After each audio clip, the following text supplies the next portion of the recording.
Okay, I believe we are good to go. We are live. So welcome everyone. I'll just give everyone a moment to get settled as we ensure the connection is strong. Everyone's settled in, ready to talk about Black politics in Canada. So, thank you. Good evening, everyone, and welcome. Thank you for joining us tonight for Black Politics in Canada, Leadership and Representation. It's an honor to be in conversation with you this evening. My name is Eli Rose, and I'm the founder of Solutions for Life and the Changemakers Club of Canada. CMC is a grassroots membership-based incubator that brings together changemakers from across sectors to align their priorities, share strengths, and collaborate more effectively.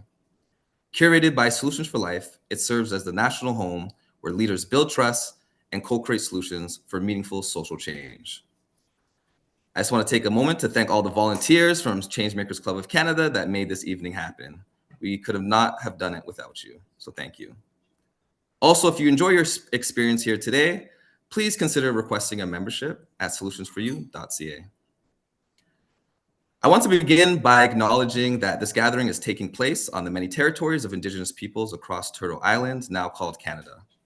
We recognize that we are on land stewarded since time immemorial by the many First Nations, Métis, and Inuit that call this land home today.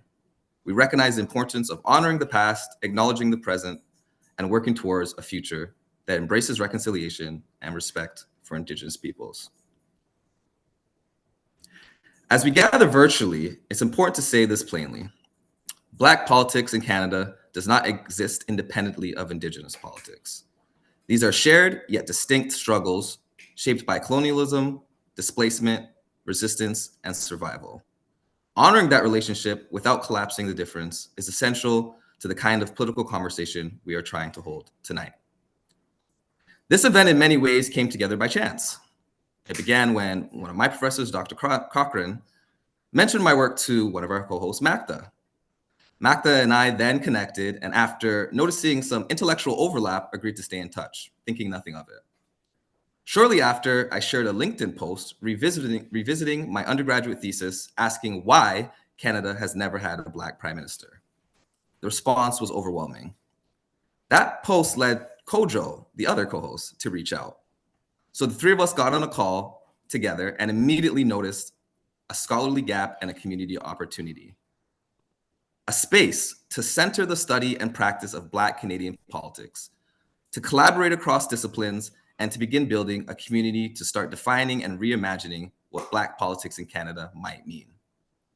Those early conversations ultimately led me to establish the Race and Diversity in Alternative Theories of Representation Lab, or Radiator Lab for short, at the University of Toronto Scarborough as a longer-term space to examine how race and diversity reshape politics and policy behind traditional notions of representation.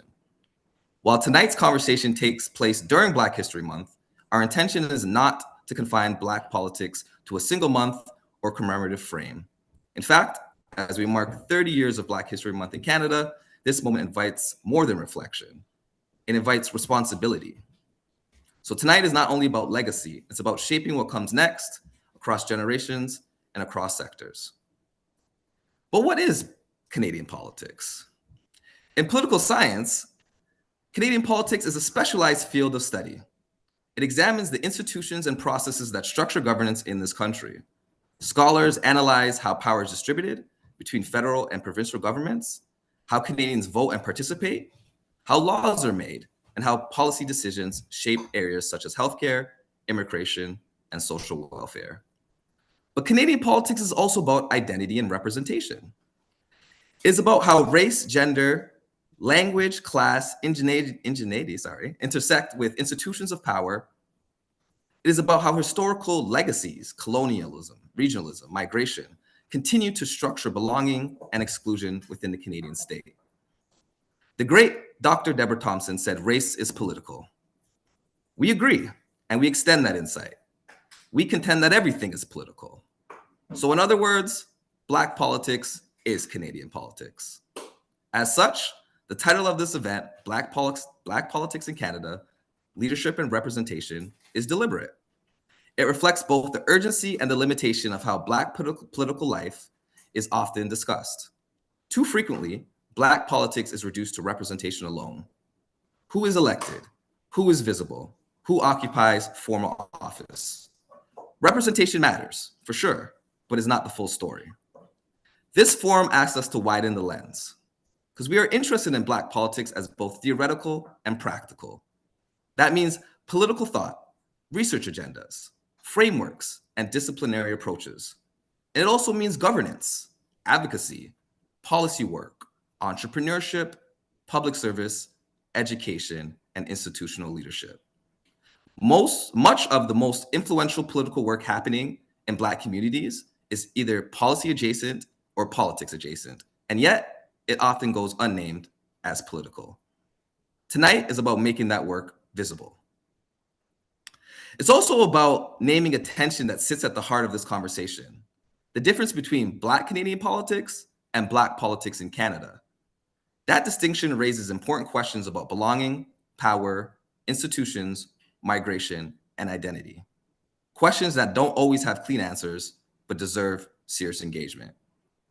That's why we are deeply honored to be joined this evening by leaders whose work spans research, advocacy, institutional leadership, and public service. Our keynote speaker today is Selena Caesar Chavannes, Executive Director of the Canadian CED Network and former member of the House of Commons of Canada. We're also joined by panelists Velma Morgan, Chair of Operation Black Vote Canada, and Craig Wellington, CEO of Black Opportunity Fund. We are grateful for their time, insight, and willingness to engage this conversation with depth and honesty. As a note, unfortunately, Dr. Amal Madibo was not able to join us today, but we want to send her our well wishes and hope she can join us for a future conversation. Thank you, and now I hand it off to my co-hosts, Magda, PhD student at the University of Calgary, and Kojo, PhD student at McMaster University. Excellent. Thank you, Eli. That was a beautiful introduction to what I know is going to be a really instructive and insightful conversation over this next hour. So I want to maybe spend just a couple moments talking about something that Eli touched on, which is the significance of political science in understanding Black politics in Canada. So Eli and I are two political scientists or emerging political scientists at two universities in Canada. So Toronto for Eli and Calgary for myself. And if you're familiar with universities in Calgary and sort of the study of political science, you may know that the University of Calgary in particular is a great place to study gender and politics. That is, there's a handful of scholars here who are doing really important work investigating the significance, the salience, the emergence of gender in politics in Canada and abroad. So this really informs how I approach understanding race in political science as well. One of the biggest lessons that I've learned is that gender has not always presented itself in political analysis as gender. As you may know, it first emerged as sex. That is this biological trait that seemed to infer certain determinations about male and female people. Now, feminist scholars, notably, and also feminist political scientists did a lot of work to sort of push back on this biologically deterministic view, advancing gender as a socially constructed analytical category for understanding how power operates. Now, myself, I study race and gender in Canada. I am especially motivated by intersectionality theory, as it was articulated by Dr. Kimberly Crenshaw. And in doing so, I recognize the salience and the fuzziness of race as an analytical category in Canada. Just like gender, race too is often obscured with terms like diversity, immigration, multiculturalism. And this fuzziness is also something that the iconic Deborah Thompson, who I think we're all going to talk about, myself, Eli, and Kojo, that is. But it's something that Dr. Deborah Thompson mentioned in her work, Is Race Political? the fuzziness of race as a concept is what contributes to some of its marginalization in the study of politics, not only in Canada, but broadly. And I want to sort of maybe leave you with some thoughts about how gender emerges in the study of politics compared to race. That is, the theorizing that has happened when we think about gender as a concept enables us as political scientists and as ordinary citizens who think about the world in complex ways understand that for the most part, the way gender emerges in Canada is relatively stable compared to how it emerges in parts of Europe, in parts of Asia, in parts of Africa. But race is different. We cannot understand how race is conceptualized in Canada by relying on theories and empirical studies that took place in the United States. And Deborah Thompson talks about this in her book, A Long Road Home. And so I really recommend her work, of course. But this encourages myself as an emerging political scientist to think about race in Canada for Canadians. And of course, the experience of Black Canadians cannot be exclusively understood by looking at immigration pathways, that is. There are Black Canadians who have been in Canada, particularly in the East Coast, due to the transatlantic slave trade. And again, this is something Deborah Thompson talks about in her book, A Long Road Home. I should note that Deborah Thompson has not sponsored this. We're just all big fans of her work. So that being said, the way in which we understand the Black experience, we cannot assume Black solidarity in Canada. That is, migration pathways create different priorities for Black Canadians, and that is distinct from Black Canadians who reached Canada through alternative means other than, say, the traditional immigration pathways that are typically understood. So, as graduate students, this has consequences for our work. It shapes what we are trained to see as core Canadian politics. It shapes what counts as mainstream research. It shapes how race emerges in Canadian political science, whether it's marginalized in certain textbooks or subfields, or whether it's mainstreamed across Canadian political science as well. And what I think we are hoping to do together is to call on Black scholars and folks in general that are interested in interrogating race to connect and to ask really what it would look like to treat race and Black politics as foundational to Canadian political science as well. Now, I will leave it there because I could talk about this for some time, and hopefully we'll have time to share in the future about our own research programs. But I'll pass it to Kojo as the maybe non-political scientist of the bunch to offer a more broad perspective. Thank you, Magda. I love being in the presence of political scientists because they're very political. I will continue with the the thanks and admiration for Dr. Deborah Thompson, who says race is undeniably political, both in content and consequences, and should be considered an important aspect of the study of Canadian politics.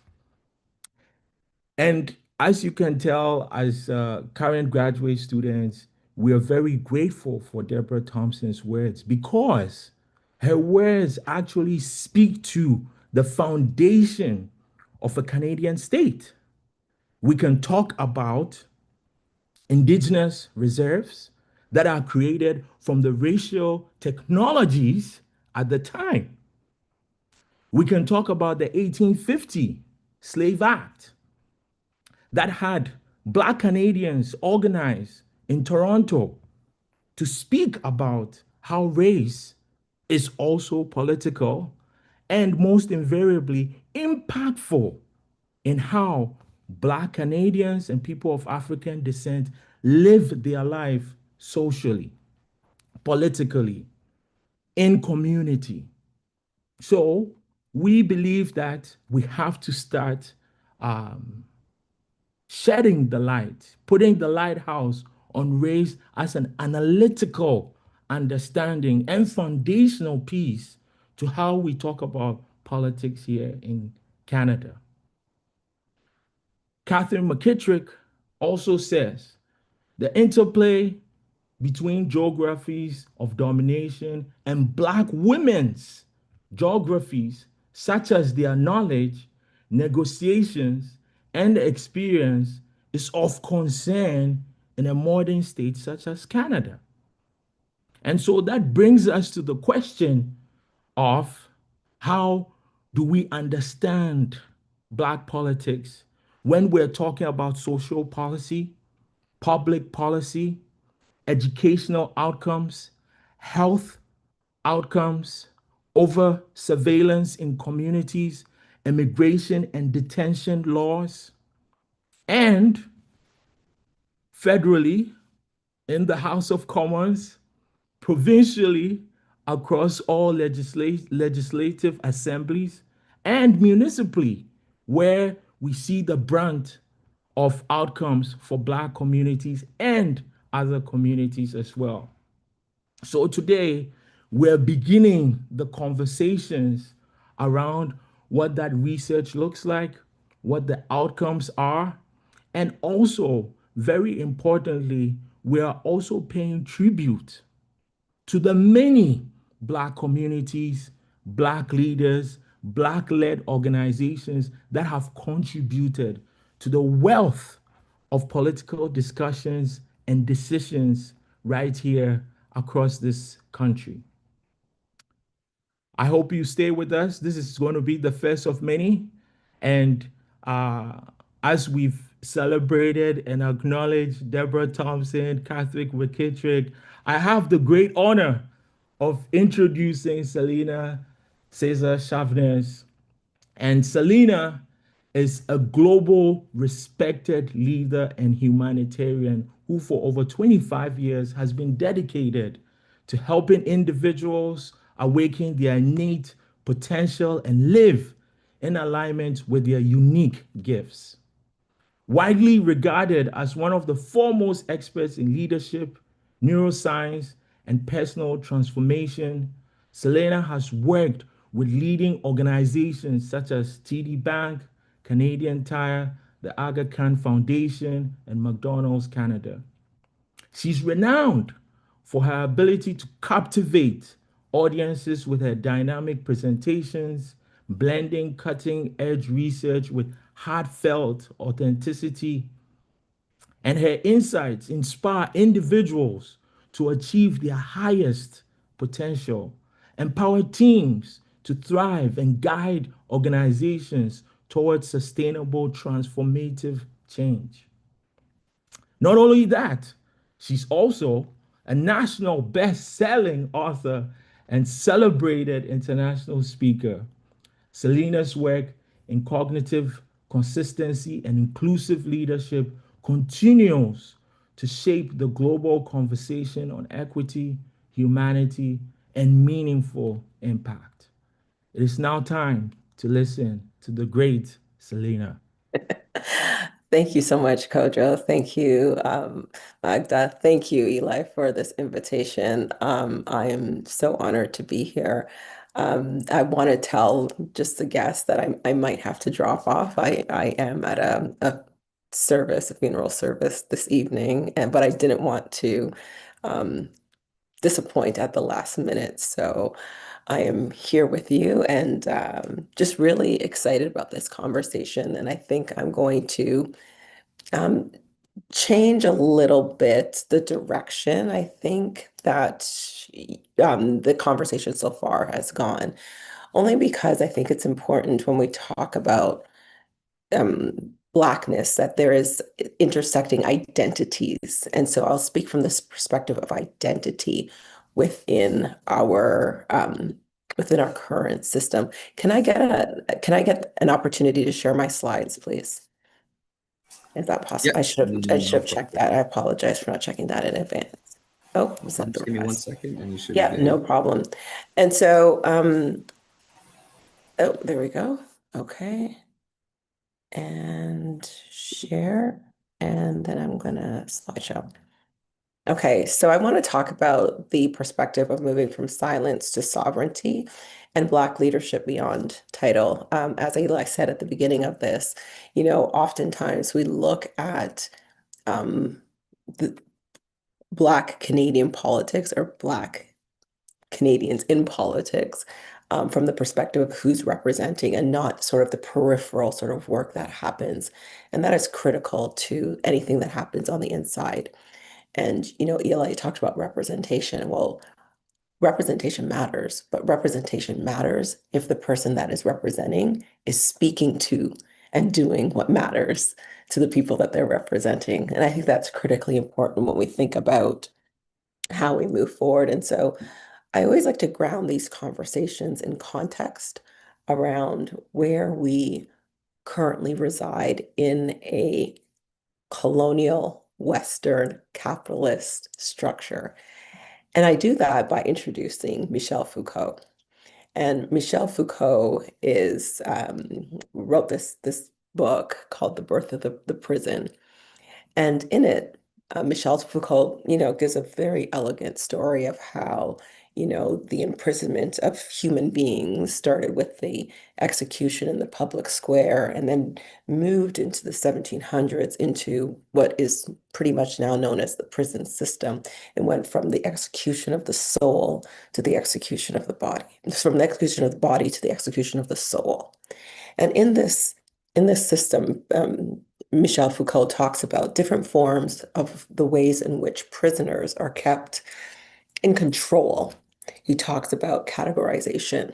You just imagine this. They're in their cell. They wear a certain jumpsuit. They are really categorized so you know who they are, and they kind of stay um, isolated. There's hierarchy. As prisoners do well, they get to more time in the yard. They get parole, and he also talks about quite a bit surveillance in the center of the prison. There was this thing called the panopticon, and in the panopticon, the guards could look at the prisoners, but the prisoners never knew when they were watched or who was watching them. And it really gives you an opportunity to think about how these same mechanisms of oppression that they use for prisoners manifest in our everyday institutions, including political ones. So when we think about our school system, we are in a classroom, in a desk, in our individual space, doing our individual thing. If we do well, we get promoted to a higher rank. If we often supervise each other, tattletaling in the schoolyard, but it also replicates in our workspaces. We are in our office, in our desk, or in our cubicle, in a space that we can't really interact with each other. We can't share stories. We can't exchange ideas because sharing stories and ideas, takes time and decreases the ability for us to create the widget and gadget that is necessary for a capitalist society. And so it really begged the question when I was in politics of, if the space never felt like it belonged. It never felt like, I belong there. And I spent a lot of time after leaving politics really with this idea of, you know, the system working as it should. We say we need to change the system, but the system is working exactly as it needs to work. It is designed in a way that resembles a prison. How can one expect freedom in a space that has been intentionally designed to imprison? How can one expect the fullness of their identity in a space that is designed so that you don't have it? So there's that mechanistic dehumanization, that tokenism that exists, where you're not even human, you're almost treated like a cog in a wheel. Uh, so while in politics, I thought, you know what? I didn't really read a lot about Michel Foucault until after I left, but it brought me back to this day. So this was March 7th, 2019. And when we talk about identity and identity in politics, I think it's more than just our Blackness or our gender or, our ability or sexual orientation. It is actually who we are beyond all of the socially constructed identities that we are supposed to hold onto. And on this day in politics in March of, if I don't know if anybody remembers March of 2019, but in March of 2019, there was a pretty interesting scandal going on in Canadian federal politics with the SNC Lavalin situation. And, this is not about me or Jody or the Prime Minister. This is about sort of the identities that go with individuals who are representing. And so on March 7th, 2019, there was an opportunity for the Prime Minister to say a few words and apologize to Canadians for what had transpired around the SNC. And for those who don't know, Jody Wilson-Raybould, the Minister of Justice and Attorney General, was being pressured to do something which was found to be wrong by the Prime Minister, and she refused to do it. And at the time, I remember thinking how we were going through this Me Too movement, where we believed women when they were being harassed and believed women when they were being assaulted and believed women when they were bullied. And I found it was very interesting that we believed her when it was convenient and we left her when it was not. And so the Prime Minister comes out on the morning of March 7th and he says, I'm sorry for what has happened. And he starts saying these things that I know fundamentally are not true. Because as a Black woman, the only Black woman elected in the 42nd Parliament, the only person who looked like me out of 338 members of Parliament, I know that the experiences that I had in that space were not ones that respected my humanity, let alone my race, my gender, my anything else that is socially constructed. And so when I sent out this tweet, I had to really think about what is going to be the cost to my identity as a person who represents this way. And I did the math, you pull out the piece of paper, you start doing the math, and you think, okay, carry the one, cross out the two. And I did the math, and it was, am I okay with never working another day in Canada again if I send this tweet out? And I did the math again to make sure my answer was right. And yes, I would not work another day in Canada if I did.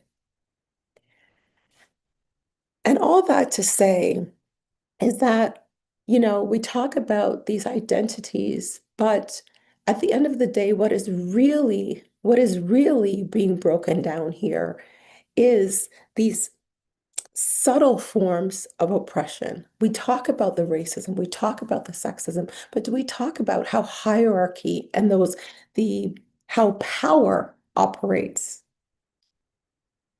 When power operates against someone who pretty much we're same size, but the power that says you cannot correct me, you cannot say what is truth, you must be glad that you have your good government job and stay silent. The power of hierarchy that says I'm above and you are beneath.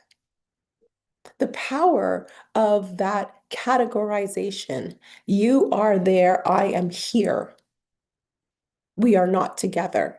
The power of supervision that says, oh my gosh, I'm thinking if I do this, then what is going to happen to my kids? What is going to happen to me later on? I self-supervise. I don't know if I could send this tweet. I know what's important. I know what it's supposed to do, but I'm not sure what I should do in this moment. And these subtle forms of oppression erode the soul. Erode the soul. So we could talk about the race and the gender and the abilities and the orientation and religion and all of these other things that are socially constructed. But when your soul is broken, the soul of people who have endured and thrived and survived through enslavement, through civil rights movement, even now through trying to operationalize their lives in a system that is stultifying, that is robbing your soul.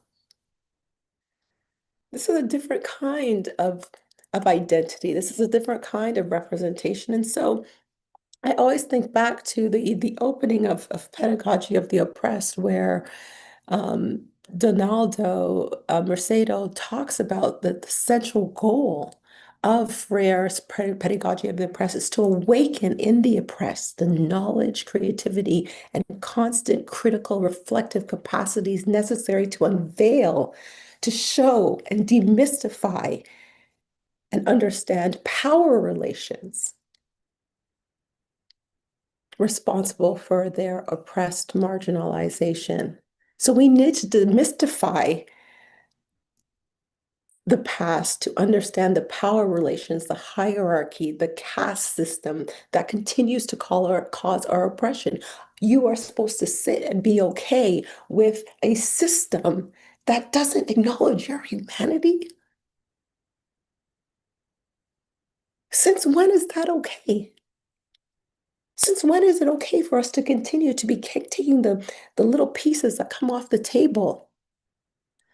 I remember in 2018, when the first time in the history of the government of Canada, Black communities were mentioned in a budget, and I was told I should get on board.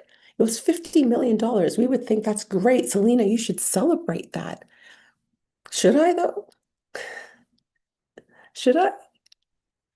How many of us live in Canada? A million? What is that? What, $50 a pop for 400 years of legacy? 206 years of servitude? I'm sorry. I think that we need to disrupt. We need to challenge. If we're going to represent, be the person that represents what matters. And that doesn't mean we have to sit quiet and be okay. We have to consistently critically reflect. And at the end of this particular passage, the quote goes on today to say, and through this recognition of those power relationships, we begin a project of liberation through praxis, which invariably requires consistent, never-ending critical reflection and action. We do not stop.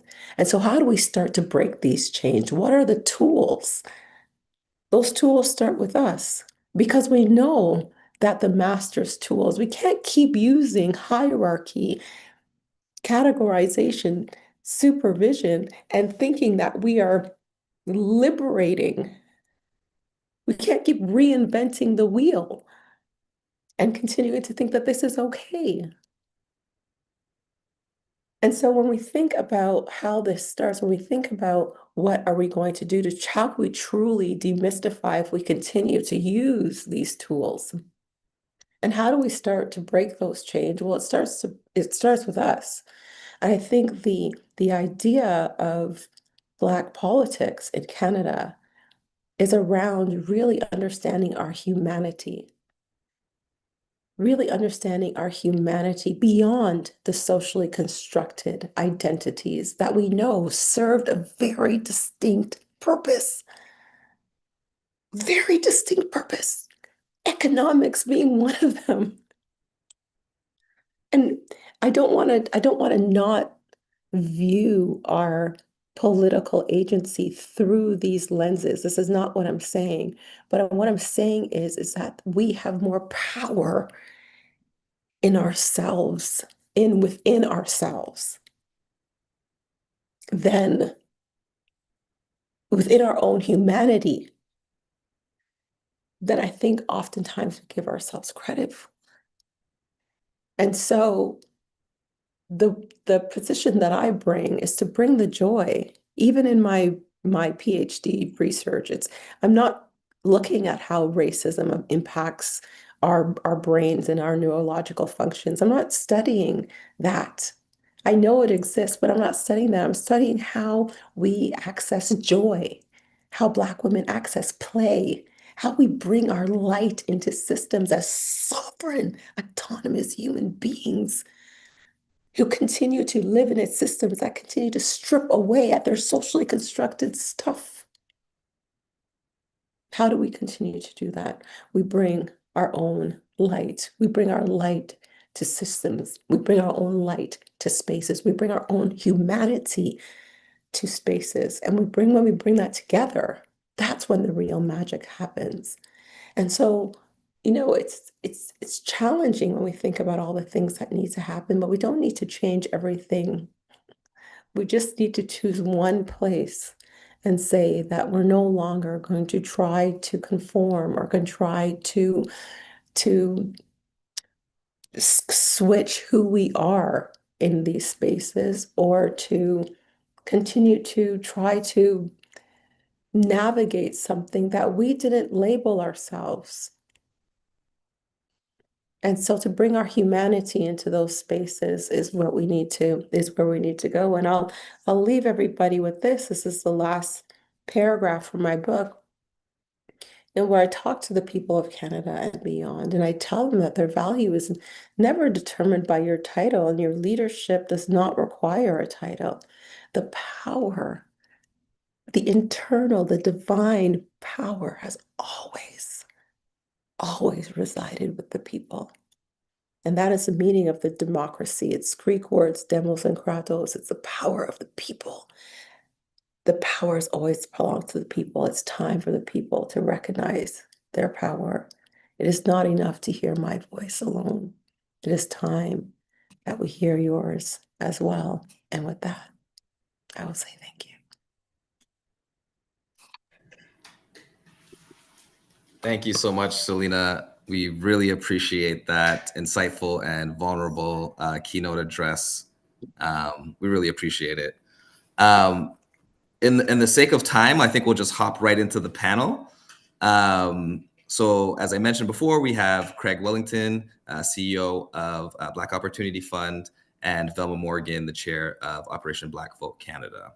So we'll start with Craig here, and I know, I'm not sure how we're going to follow up on Selena's keynote, but we're going to try.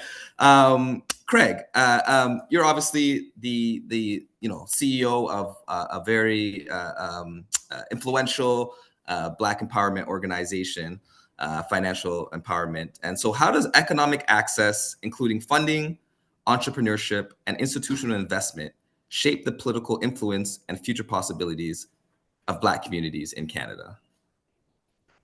Well, I think, and thank you for that, and appreciate being invited to this space. And, thank you to all the brilliant people who are around me. I always surround myself with people smarter than me and then just kind of go along for the ride. We focus on socioeconomic empowerment of Black people in Canada, dismantling anti-Black systemic racism, and we take a whole community approach. So that means we look at education, justice, health, arts and culture, entrepreneurship, and so on, and we provide needs-informed capital across the board.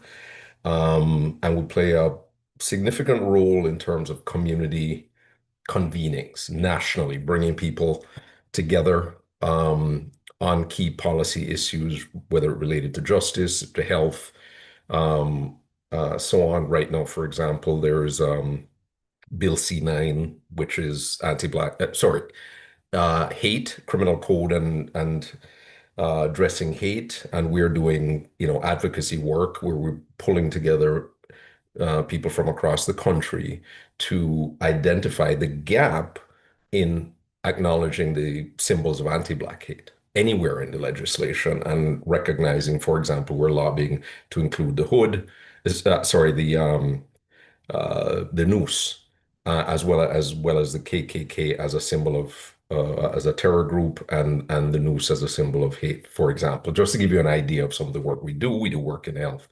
So we recognize that there's a whole community approach. We recognize that capital and access to capital makes a difference, not to the same extent as it does obviously in the US, due to a Supreme Court ruling, which effectively gives corporations unfettered access to influence elections. We don't have that here. And I think that is critical in terms of saving the democratic process. In the US, it long ago, you can argue that it stopped being a democracy a long time ago because of the influence of special interest groups. But I think, that ability to mobilize is very important, and to strategize and to have a long-term vision. What I find, if we talk about politics and political strategy, and I think through Operation Black Vote Canada, you're going to hear a lot about the great work Velma is doing, because what tends to happen because of that lack of strategy among Black communities, what we tend to have is, oh, an election is coming up next year. Who can we get to run? And just a lack of understanding of how the political process works. That's the thinking about a general election, but that's not where the work happens. The work happens in the riding association, and even getting that. And you can influence the riding association with a very like a small group of individuals with a small amount of money and have significant influence there. And then when you talk about the leadership within, a specific riding, then that's a whole different mechanism as well. And that is strategy.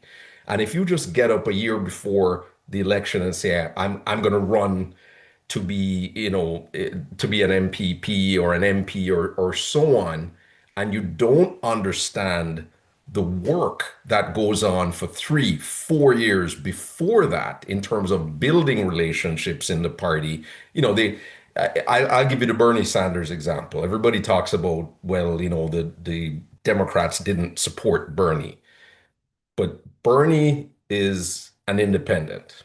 I'm an independent who caucuses with the Democratic Party, except on certain issues, based on his constituency. One of them was gun control because of the constituency he's in. But then all of a sudden I want to run, so I'm just going to come over here and join the Democrats, right? Who already have a strategy in place, who already have fundraising in place. They had a candidate at the time, Hillary Clinton, who said, okay, we're going to strategize and raise funds, not just for my individual race, but for the party and down ballot, so we can have real power. So what happened is Bernie said, I'm not doing that. I'm going to raise money for myself. And the party said, that's not helping us as a whole in terms of down ballot. When he lost, then, when they didn't provide the support, it was, well, the Democrats didn't support. And then he went back to being an independent until the next election, where he said, I wanted to run again as a Democrat. So if you understand the strategy and you understand how the party works, if you're running as a conservative, a liberal, or whatever, you have to understand the party machinations. And the other part, as Selena said, is you can't do it alone. So you need to come in with a group to make it a safe space so you can strategize there. But yeah, I think, what I would say is that it's an understanding of strategy, which I think is one of the key things that we have to do. And I mean, Velma, this is, you live, eat, and breathe this, and have a lot more to say in terms of that. But I think from the access to capital side and the fundraising piece and the mobilization piece, I think those are things that we really need to focus on. If we're looking at how are we going to fix this, how we're going to change this, I think those really are key things that we have to focus on. Awesome. Thank you, Craig. So next question for Velma. Craig dived in a bit into this intersection between advocacy and electoral politics. As someone who gets Black Canadians elected and through Operation Black Vote Canada, and also provides a mentorship structure through 1834 Foundation, in your opinion, how does increased Black representation in elected office materially affect the lives of Black Canadians? So in other words, what will getting more Black people elected do for Black life in Canada? Right. Thank you for the invitation to be here today. And I'm not a political scientist, but I've been involved in politics since I was 15 years old. And as you say, I chair Operation Black Vote Canada and the 1834 Foundation. So what I want to say, and I'm going to preface it, that representation does matter, but representation matters if those who are elected are kin folks and not just skin folks. That it makes a huge deal. So increased representations in elected office matters because it depends on who's sitting at the decision-making tables. It helps to shape our issues and our priorities. When more Canadians are elected, issues like systemic racism, economic inequality, healthcare access are more likely to be raised and understood and addressed, and with a lived experience in mind. So representation doesn't automatically means change in outcomes, but it does mean a change in conversations, which is what we need. It influences policies, decisions, and it also makes our institutions accountable. It also builds trust. When Black communities see themselves reflected in leadership, it strengthens our civic engagement, which we need more of. And it signals that our voices belong in our democracy. At Operation Black Vote, we believe increased representation is more than just a symbolism. It is in creating pathways to policy change and ensuring Black Canadians are not just consulted, but are part of the decision-making process from the beginning, and not just as an add-on after the policy is created to say, oh, okay, how is this going to affect Black people? So representation does matter if it's done correctly. Awesome. Now, feel free to, I'm kind of repeating a question here, or maybe, you might be repeating yourself a little bit. And maybe Velma, you can go first, and then and Craig can hop on as well, because you've kind of both already mentioned it. But how has the focus on politics and the presence role of Black Canadians in politics limit how we conceptualize Black politics in Canada? So I think what we have to realize that Black politics doesn't only happen as elected officials. It happens throughout communities. It happens, in our organization, happens in Greg's organization. It's been happening. But the key thing, I think Selena mentioned and Greg mentioned it, is the organizing of it. So it's right now in our community, I think it's been done in silos, and people are going to government for what they need and not what the community as a whole needs. And I think what we need to do is bring in the entrepreneurs, bring in the healthcare, bring in the educators, bring in the entrepreneurs, and come up with a community strategy and bring it to politicians. Because what politicians do like is they like consistency, they like organization, and they value group, the voice of the group and not the individual. And I think we've been going as individuals or individual organization and not as a whole community group in order for us to get what we need as a community. And the fact is, the things that we lobby for our community ends up benefiting all communities. So we're lobbying for everybody. We just need to do it in a more organized and a consistent manner.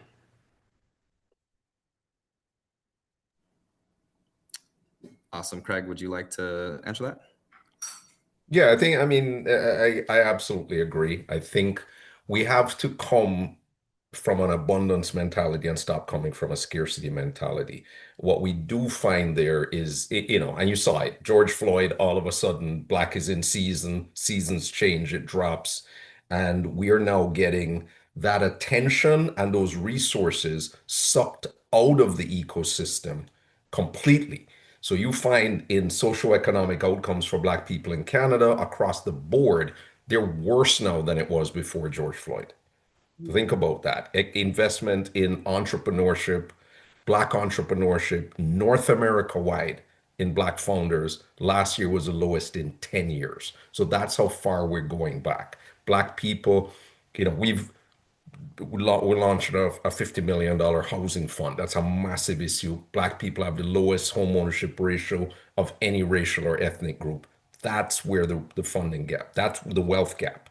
It's not the 80 cents on the dollar. It's a lack of access to equity, to invest in entrepreneurship, to invest in education for health, and to pass on to wealth. So we need to take a system-wide approach. We need to mobilize across the board and be able to have those mobilization. For example, a year ago, the Ministry of Gender Equity was folded, like disbanded, and rolled into another minister portfolio in advance of the election. But what happened? 400 women and gender-led organizations got together and drew a line and said, not on our watch. And what happened? That ministry now exists again, right? The Ministry of Women and Gender Equity. So that works. The conversation I was on earlier on the Black Justice Strategy, which is like decades of just advocacy, extractions from the community with a lot of, there's 2 years funding committed to that, a 10-year strategy. There was over 1,100 people on the call I was on today. That sends a message to government that this is something that's a priority. So when we have issues like that, I'm talking about, I mentioned the advocacy we're doing around getting the KKK added to Bill C9, to getting the noose added. So that is something that when you have a Black caucus that you can go to get them involved. When they're Black, there's an African Canadian Senate group that helps. When you have elected officials, I mean, right now the reality is at the federal level, there's only one Black member of parliament right now, right? There's only one Black minister in the federal government right now. So, but there's several Black political leaders in power that have influence, that have here.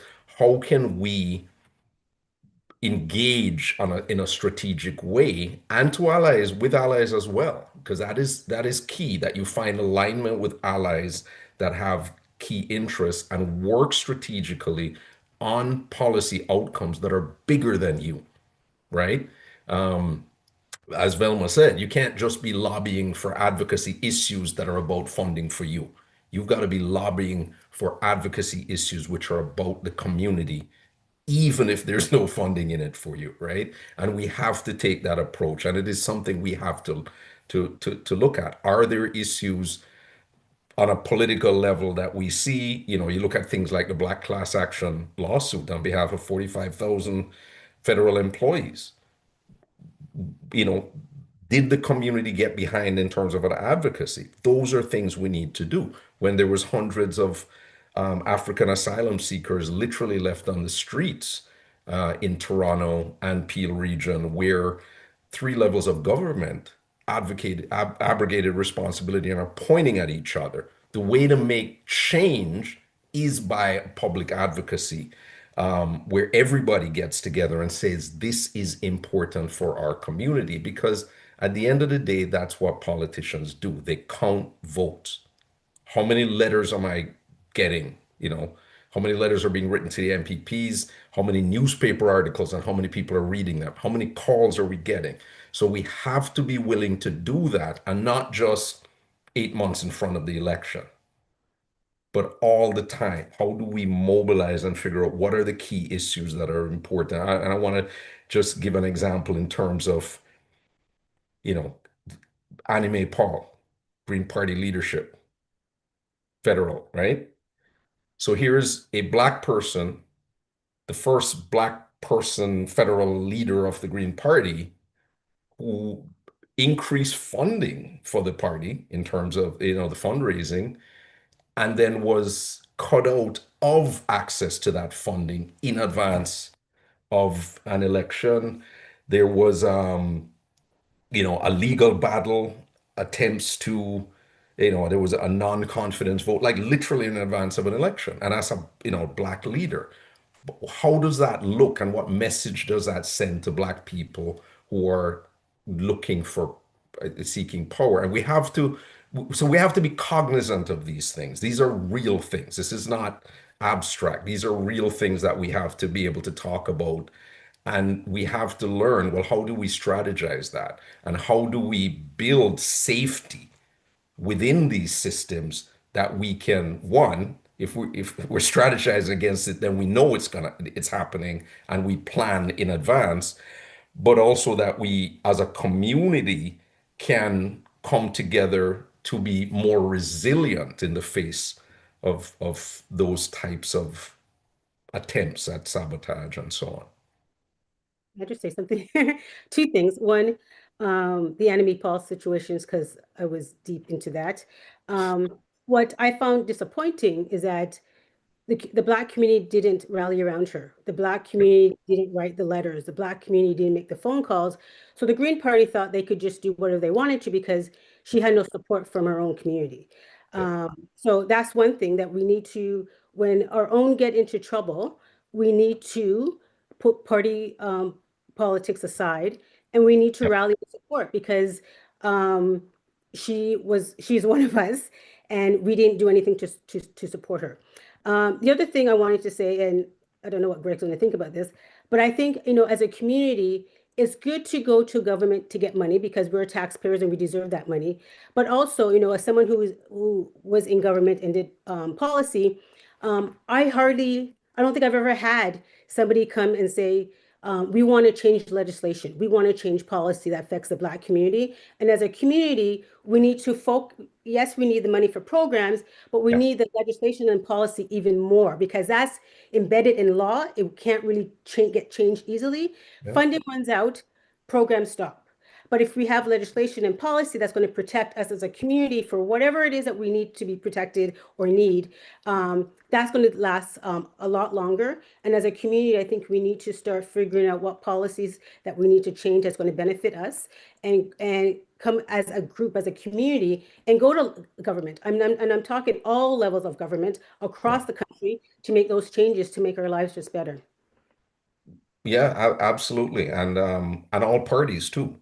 And all Um, parties, definitely. So yeah, and I mean, yeah, because it's very interesting. I mean, we're in a time where because of, and this is thanks to Trump, because of the attacks on Canada's sovereignty, there has been kind of this non-partisan, for the most part, approach to governing where I mean, to the point where you see Erin McLeod, former Conservative Party leader, posts a report card provide with an A on Prime Minister Carney and pointing out a lot of the policies that have been put in place are policies that were part of the Conservative platform. You have at the provincial level in Ontario here, you have a Conservative government and they're working very closely with the government at the federal level on strategies, and that's a liberal level, right? And if you look, we've got, I think, four Black conservative MPPs in Ontario right now, and when that election happened, 2022, I think those were the first. Sorry, that's the first ever Black conservative members of parliament, members of provincial parliament ever elected in Ontario. And that was actually a strategy, a decision by the government to go out and recruit this once they recognized that. Based Yeah. on our recommendation. Yeah, no, absolutely. But this was mobilization, right? That's strategy. Yeah. Yeah. And I like that part. Amazing. I know we have to wrap up, but I do want to say one more thing, and that's just talking about our next generation and our community. I think what we need to do is that we need to educate our community on the system and how it works, whether it's from the bureaucracy area, how, or a lot of people like to go to the politicians, but going to the bureaucracy to get things also works. But understanding how to get elected, understand how the system works, doing dissertations, attending committee meetings to either change a legislation or a policy that's going or a bill, we can go and speak on it. And I think our community really doesn't understand the different ways that we can participate in our government. And I think that's something that we need to start to educate our community on. Awesome. Thank you so much. I know we could probably talk about this for another 3 hours. I definitely could. I can listen for another 3 hours as well. But I just, as you know, we're out of time, and this, thank you for, because I was going to actually mention that this is something that the next generation of scholars and young leaders can grasp onto and look forward to as they, as you said, plan their futures as they look to do that advocacy work. So I just want to begin this closure of this evening, start with gratitude. I really appreciate Velma, Craig, Selena for coming and sharing their thoughts with us. Really appreciate Magda, Kojo for co-hosting this with me, as well as all the volunteers at the Changemakers Club of Canada. We really appreciate that. I just want to end with a couple quick thoughts. One is that what this evening has made clear is that Black politics in Canada cannot be reduced to a single story. It doesn't live only in elections or in the moments of visibility. It lives in policy rooms, classrooms, community spaces, and institutions, often without being named and often without being protected. And that matters because when political work goes unnamed, it becomes easier to overlook. And when it's overlooked, it becomes harder to sustain. So as Black History Month 2026 comes to a close, we want to remind everyone that Black History Month is every month. Black history cannot be contained to one month of the year, not in Canada, nor the rest of the world. So if tonight resonated with you, actually quickly, I will throw up our, give me 1 second here. I'm gonna throw up our LinkedIns for our host here. And if you would like to connect with us, please scan the QR codes. I believe it should be sharing now. Okay, awesome. Yeah, so scan the QR code under our names there. There's also our email. So if you want to connect with us, please feel free. We would love to continue this conversation. Also, if you're interested in learning more about the Changemakers Club of Canada, you can reach out to us directly at info@solutionsforyou.ca. And I'll close with this. Black politics is not an add-on to Canadian democracy. It's not occasional and it's not peripheral. It's central. So thank you again to our speakers, to everyone who joined us on YouTube Live, and to everyone doing the ongoing and often unrecognized work that keeps political possibility alive in this country. Good night and onward.